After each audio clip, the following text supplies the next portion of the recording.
Toute femme, et même celle niant son désir de maternité, en vient un jour à désirer l'enfant imaginaire, celui des fantasmes préconscients, celui qui peut tout accomplir, tout réparer. Mais force est de constater que bon nombre d'entre elles, plus particulièrement dans nos pays en voie de développement, par ignorance ou par négligence, ne respectent pas le calendrier des consultations prénatales admises, voire choisissent d'accoucher à domicile.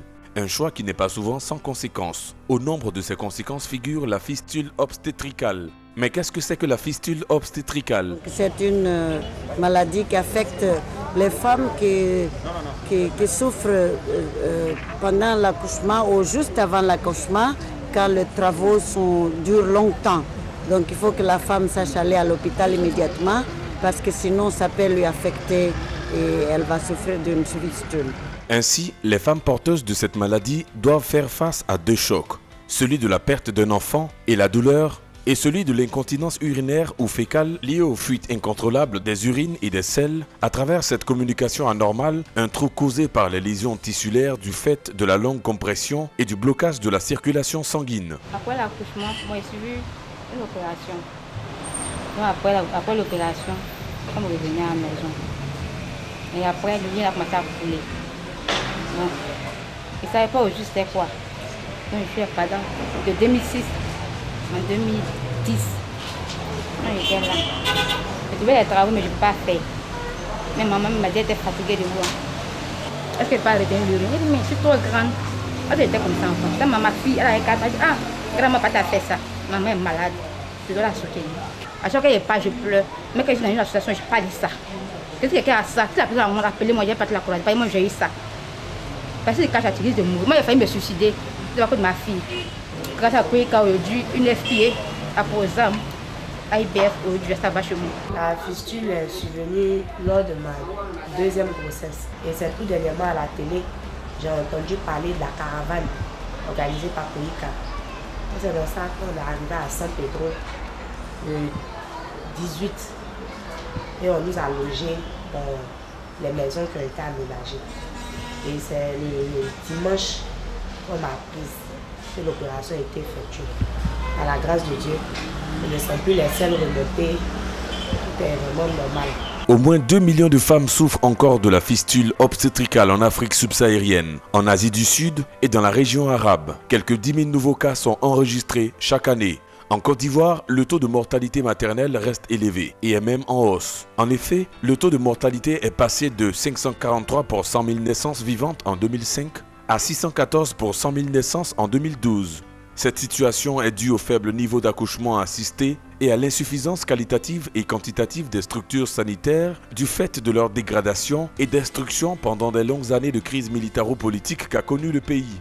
Cette situation est particulièrement accentuée dans les régions nord, ouest et centre du pays. C'est dans ce contexte que le gouvernement de la Côte d'Ivoire et le bureau de l'UNFPA d'Abidjan ont élaboré un projet pour la prise en charge gratuite et la prévention de la fistule obstétricale en adéquation avec la campagne mondiale pour éliminer les fistules. La mise en œuvre de ce projet vise à soutenir le traitement chirurgical et la prévention de la fistule obstétricale partout en Côte d'Ivoire et à améliorer la qualité à l'accès aux services de santé maternelle et de planification dans 8 districts sanitaires: Boaké, Bondoukou, Bouna, Gagnoua, Korogo, San Pedro, Man, Séguéla, dans la région centre, nord et ouest du pays. Cela contribuera à restaurer la dignité des femmes et de sauver des vies par le renforcement du traitement et de la prévision de la fistule obstétricale.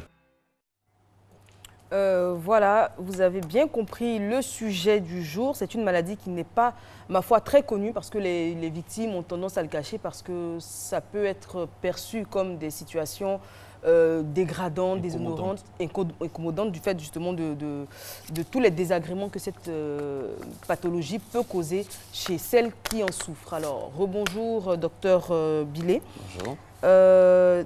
On l'a vu dans l'élément explicatif, mais on aime bien que notre invité en plateau essaie peut-être d'expliquer avec des mots plus simples qu'est-ce que la fistule obstétricale, puisque c'est de cela qu'il s'agit aujourd'hui. En des termes simples, la fistule obstétricale, c'est une femme qui... C'est une femme, hein, cela suppose déjà que les hommes ne peuvent pas avoir cette maladie. Dieu merci pour nous. C'est une femme qui prend une grossesse dans des conditions... Une grossesse non planifiée. D'accord. Elle ne suit pas ses consultations prénatales, elle ne bénéficie pas de l'apport des sages-femmes, c'est-à-dire d'un personnel médical qualifié pour la prévention. Et cette femme rentre en travail, peut-être parce qu'elle n'est pas dans une région où il y a des structures hospitalières qui peuvent l'opérer, la prendre en charge. Malheureusement, le travail de l'accouchement est compliqué. Il dure, il peut faire 1 jour, 2 jours, 3 jours, voire 1 semaine. Et au décours de cela, cette femme perd son enfant. L'enfant meurt dans son ventre. Et comme ça ne suffit pas, l'enfant, à un moment donné, est extrait, soit par césarienne, soit parce qu'il est mort macéré, c'est-à-dire en pourriture, il va sortir. Mais la femme se retrouve avec une déchirure de sa vessie. Alors là, les urines vont couler de par la vessie directement et passer par le vagin. En continu. Puisque tant qu'elle vit, elle va sécréter des urines. Mais il peut avoir encore une déchirure associée, c'est-à-dire déchirure du rectum. Dans ce cas-là, ce sont les selles qui vont passer par le vagin et s'extérioriser ainsi. Donc cette femme va se retrouver avec les urines, où est les selles, l'odeur qui l'accompagne à tout bout de champ. Et c'est une maladie vraiment difficile dans notre contexte social. Les femmes ne supportent pas cela. Absolument, d'où beaucoup d'hermétisme, on se cache beaucoup.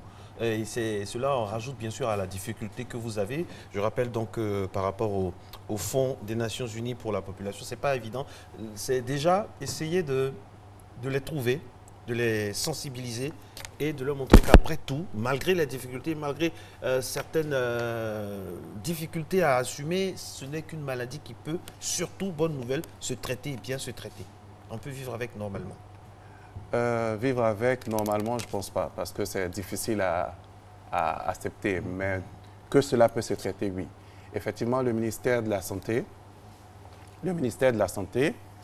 la COICA, c'est-à-dire l'Agence coréenne de coopération internationale, ainsi que le Fonds des Nations Unies pour la population, ont compris la souffrance de ces femmes-là et ont mis en place depuis 2007 un projet de prévention et de prise en charge thérapeutique de ces cas de fistule obstétricale.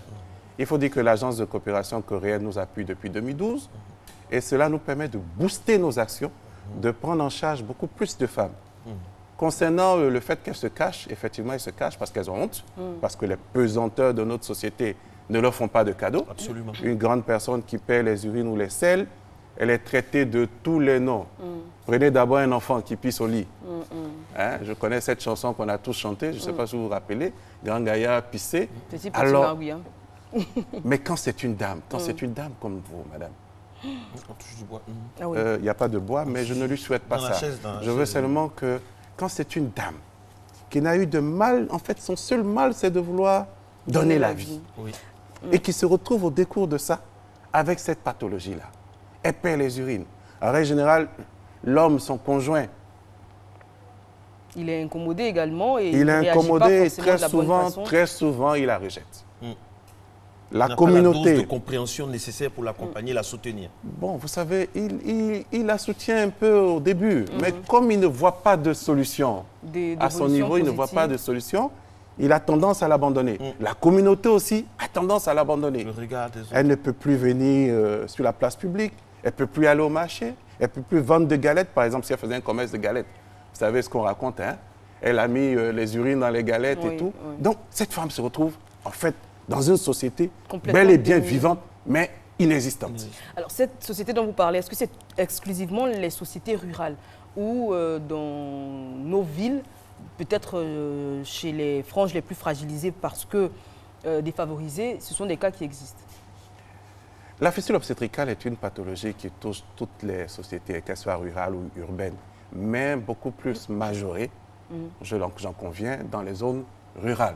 Vous savez qu'en zone rurale, 73% de nos femmes en Côte d'Ivoire sont analphabètes. Elles ne savent pas lire et écrire.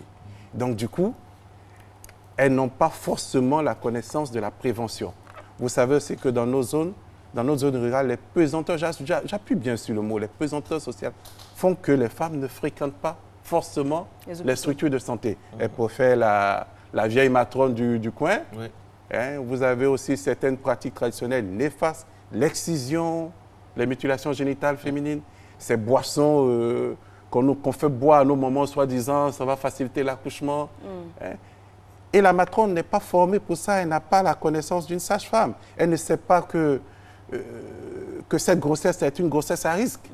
Donc, ne sait pas comment la gérer.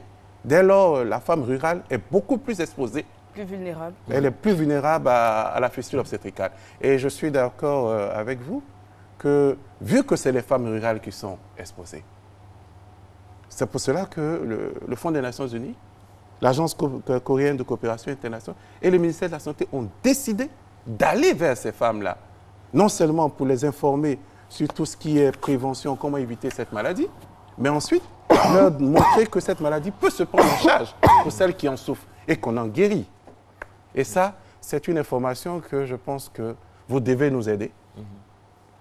Déjà, les ONG le font, mais tout ce qui est communicateur, tout ce qui a cette information, tous ceux qui l'ont, doivent le porter vers les populations qui l'ignorent, afin que tous sachent que c'est une maladie qui peut non seulement se prévenir, donc être évitée, mais si malheureusement on est atteint, elle peut se traiter. Justement, en parlant donc de traitement, on a parlé des causes, on a parlé un peu des facteurs, de l'endroit, de la ruralité un peu de cette affection qui touche malheureusement des personnes non informées ou non formées, en guillemets. Vous avez parlé de 73% par exemple de femmes analphabètes dans nos régions rurales. Le traitement se passe comment? Est-ce qu'aujourd'hui, on peut garantir que c'est un traitement total? Tout à fait.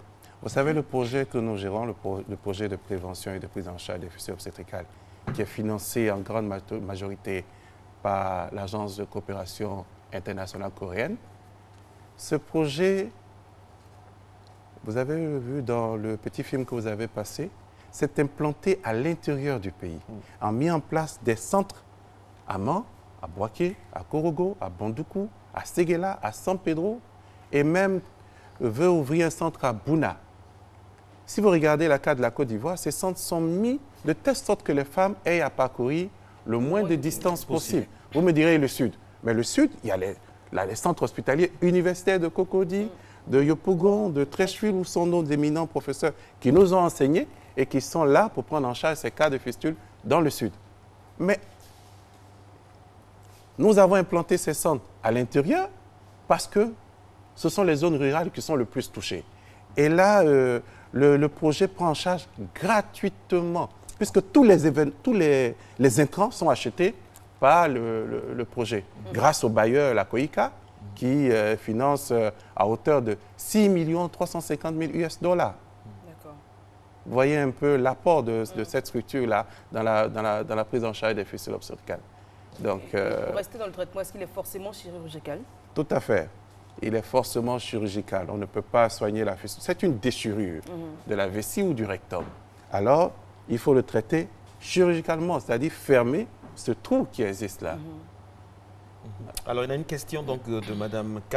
Vous imaginez, hein, on a parlé donc d'hermétisme. Hein. Elle souhaiterait garder l'anonymat. Alors, je suis très heureuse, hein, elle le dit, que la RTI puisse parler de ce thème-là. Franchement, je souffre et nous avons un groupe anonyme. Nous nous rencontrons chaque jeudi quelque part ici à Abidjan. Ne croyez pas que le problème est seulement rural. Également, à la capitale, nous en souffrons. Cela a brisé mon couple, le regard des autres. Je suis obligé chaque fois, lorsque je travaille, de faire des allées et venues donc au niveau de la salle d'eau, des toilettes et tout ça. Ma vie est devenue un véritable enfer. S'il vous plaît, aidez-nous. Je dirais à Mme K que nous sommes ouverts. Effectivement, nous n'avons pas dit qu'il était seulement rural. Nous avons dit que pour la majorité, ce sont des femmes rurales qui en sont atteintes. Mais sachez que dans le cadre de notre prise en charge, nous prenons en charge beaucoup de femmes qui viennent d'Abidjan, des milieux urbains. Comment ça se passe justement la prise en charge? Un cas concret? Un cas concret, les femmes arrivent dans nos centres que je viens d'énumérer. Elles sont examinées par des points focaux. Dans chaque centre, il y a des points focaux qui constatent, qui font le diagnostic, parce qu'en fait, parfois aussi, certaines femmes, pour des pertes d'urine, parce qu'elles pensent que c'est ça. Et une fois qu'ils ont constaté, ils ont fait le diagnostic, nous venons en équipe, nous faisons ce qu'on appelle des caravanes opératoires. Ce sont des équipes pluridisciplinaires, avec des médecins, des filles de salle, pas forcément des gynécos, des chirurgiens, des anesthésistes, des infirmiers anesthésistes, des infirmiers... En tout cas, un staff bien complet. Voilà. Mais en fait, Il faut dire que tout le monde, tous les niveaux de la médecine y participent. Et nous venons aussi sous la couverture de nos maîtres. Je voudrais ici me permettre de citer les professeurs Manzan, le professeur Boni Serge Ouma, le professeur Jean Yao, le professeur Nyanazan, Bingue San Gabriel, qui nous accompagnent et qui vont en même temps non seulement permettre à nous autres, à tout ce staff-là, de prendre en charge les patients, mais renforcer ainsi la compétence de tous ces prestataires de santé qui sont présents dans le centre. Ceci dans le but d'assurer une pérennisation, c'est-à-dire qu'après, que tout cela puisse en continu prendre en charge ces fistules obstétricales. Là, on a parlé de traitement, c'est pour celles qui malheureusement souffrent déjà de la pathologie. On a donné un cas pratique donc, de prise en charge. Vous faites surtout de la prévention. Alors la prévention, ce sera quoi? Ce sera se rendre dans un centre de santé une fois qu'on est enceinte, ou il y a d'autres moyens de prévenir les fistules obstétricales? Nous ne faisons pas surtout de la prévention, nous faisons du traitement, mais nous pensons qu'il ne sert à rien d'opérer 10 millions de fistules. Comme on dit, il vaut mieux le prévenir plus que important, guérir. c'est prévenir. Ben voilà. Et la prévention, elle est à plusieurs niveaux. La prévention, c'est d'abord informer. Je vous ai dit tantôt que 73% des femmes n'ont aucune information sur le planning familial. Elles n'ont aucune information sur le planning familial. Il faut les informer, il faut leur donner l'information vraie. Comment prévenir une grossesse, comment désirer une grossesse. Et lorsqu'on est enceinte, comment se faire suivre pour éviter d'avoir des drames dans la grossesse. Donc, c'est d'abord la prévention. Cette prévention passe par des campagnes de sensibilisation qui sont menées par des organismes non gouvernementaux, les ONG. Nous avons ici l'Association ivoirienne du bien-être familial, l'AIBF, qui contribue avec des ONG telles qu'Aprosam, telles que Yeti, telles que la Croix-Rouge. Mais aussi, nous associons dans cette sensibilisation, dans ce volet sensibilisation, tous les leaders religieux, les leaders administratifs, les préfets, les leaders, c'est-à-dire la communauté villageoise, le chef de terre, le chef de village, le chef canton. Tout cela participe à la sensibilisation, à l'information, comment prévenir. Maintenant, il faut dire que le personnel médical, les sages-femmes, les infirmiers, les médecins qui sont dans les différentes structures doivent aussi être formés. Ils sont formés, sensibilisés pour non seulement reconnaître, pour éviter que les gens fuient l'hôpital, c'est-à-dire sensibiliser à un meilleur accueil. Et nous allons plus loin, nous allons jusqu'au début même de leur formation, c'est-à-dire dans les écoles de formation, les INFAS et l'école de médecine où enseigner la prévention de la fistule obstétricale.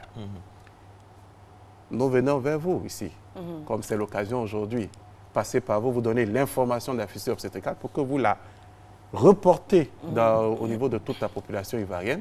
Et cette population ainsi informée, je pense que connaissant mieux les causes de la fistule obstétricale, c'est-à-dire les mutilations génitales, la non-fréquentation des structures de santé, les accouchements à domicile et tout cela mis ensemble va conquérir à éviter tant soit peu la survenue des fistules obstétricales. Justement, parlant du traitement, je rappelle que vous pouvez, vous avez le droit de nous envoyer des questions. Faites comme justement cette personne-là qui garde l'anonymat, qui nous dit qu'après, concernant le traitement, lorsqu'il est chirurgical, est-ce qu'après, tout se passe comme avant? Est-ce qu'il n'y a pas des changements tant physiologiques que psychologiques? Tant physiologique que psychologique. Vous savez, au niveau psychologique, une dame qui a vécu avec sa fistule 10 ans, 15 ans, 20 ans, qui a subi les brimades de cette société, qui a subi le rejet social, c'est une femme qui est marquée à vie. Donc le traitement ne doit pas aller simplement au coup de bistouri. Non. Absolument. Le traitement doit associer une prise en charge dimension psychologique. Absolument. Ça, c'est vrai. Une dimension sociale, parce qu'il faut amener toute cette communauté-là à l'accepter pendant et après le traitement. Au-delà de ça, le projet Fistule va jusqu'à accompagner ces femmes dans une réinsertion socio-économique, c'est-à-dire en mettant à leur disposition des micro-projets à caractère génératrice de revenus pour que ces femmes-là, pour qu'elles soient accompagnées dans la réinsertion économique. Mais je vous assure que réinsertion économique ne veut pas dire réinsertion sociale. Donc, il faudrait que nous tous aussi, nous puissions accompagner cette femme-là dans la réinsertion sociale. Maintenant, quand vous parlez de si la guérison physique n'entraîne pas de séquelles. Non. Si elle est guérie, elle est guérie. Elle est guérie, elle est guérie. Cependant, je tiens à vous dire qu'il y a fistule obstétricale et fistule obstétricale. C'est-à-dire? C'est-à-dire qu'il y a des fistules très complexes. Il y a des fistules même inguérissables. Oula. Où nous sommes obligés de pallier, d'utiliser des techniques palliatives. Par exemple, dériver les urétères à la peau, faire une vessie continente à la peau. Donc, c'est pour vous dire que il se peut qu'il y ait des cas qui ne soient pas guérissables. Mais par la grâce de Dieu, tout de même, à 90%, les cas que nous rencontrons sont guérissables. Alors, pour ce qui concerne ces fistules guérissables, une fois que la patiente a eu son traitement, son opération et qu'elle est rétablie, voire guérie, est-ce que c'est possible d'avoir encore des enfants après? Traiter une fistule et la déclarer guérie revient à dire 3 choses. 1, qu'elle ne perd plus les urines, c'est-à-dire qu'elle est parfaitement continente. 2, que la fonction du vagin soit recouvrée, c'est-à-dire rapport sexuel, reproduction et tout. Et que 3, que cette femme-là soit totalement femme, c'est-à-dire pouvoir avoir des enfants et tout. Cependant, nous recommandons que ces grossesses post-traitement de fistule soient soldées, c'est-à-dire à la fin bénéficier d'une césarienne, pour éviter que le passage de l'enfant puisse encore léser les réparations. Voilà. Alors, je rappelle que chaque année dans le monde, 50 000 à 100 000 femmes présentent une fistule obstétricale en Afrique et en Asie. Le phénomène, mesdames et messieurs, n'est pas seulement subséquent à notre pays. Il est un peu inhérent à tous les pays en voie de développement, d'où la sensibilisation. C'est là que vraiment votre initiative est louable. Et au niveau de la sensibilisation, il faut aussi faire un coucou au pouvoir public qui doivent jouer un grand rôle également. Mais le ministère de la Santé joue un très grand rôle dans la prise en charge des fistules obstétricales. Elle fait partie, parce que le projet fistule obstétricale est né d'un accord tripartite. Ministère de la Santé et de l'Hygiène publique, Fonds des Nations Unies pour la population et Agence coréenne de coopération internationale. Donc, chacun des 3 joue sa partition. Et donc, les pouvoirs publics interviennent beaucoup dans le cadre de la prise en charge des fistules obstétricales. Tout à l'heure, vous parlez des chiffres dans le monde entier, 50 000. Mais revenons un peu plus à la Côte d'Ivoire.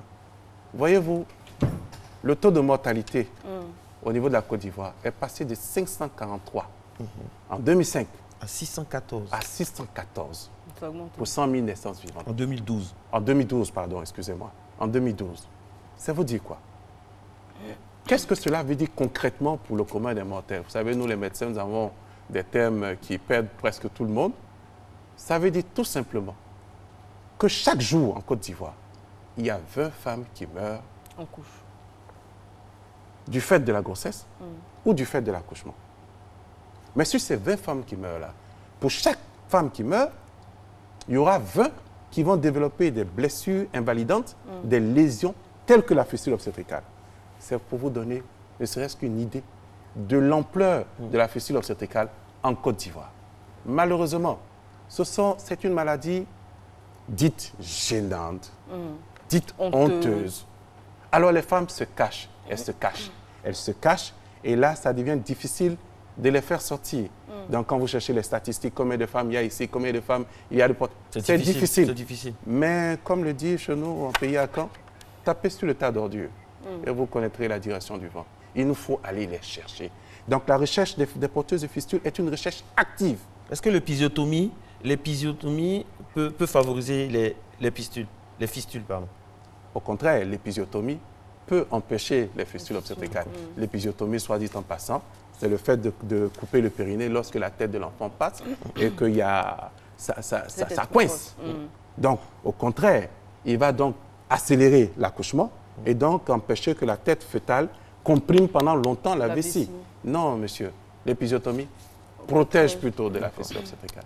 Alors, on est pratiquement au terme donc, de notre entretien. On vous a écouté parce que personnellement, j'ai appris beaucoup. Il y a beaucoup de choses que j'ignorais.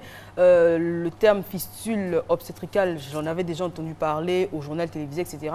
Mais les détails que vous nous avez donnés sont tellement saisissants qu'on imagine sans peine la douleur et l'angoisse que doivent ressentir ces femmes qui en souffrent, surtout face à des personnes qui ne comprennent pas toujours et qui sont amenées à les marginaliser. Donc pour finir, pour synthétiser tout ce qui a été dit, pour faire encore de la prévention et puis inviter celles qui en souffrent à se rendre dans des différents centres pour avoir un traitement adéquat, qu'est-ce qu'on va dire? On va dire que nous devons tous nous y mettre. Et déjà, le projet Fistule a engagé les hommes. Parce que vous savez que chez nous, en Côte d'Ivoire, la décision d'aller à la maternité, tout ça revient pour la plupart au mari.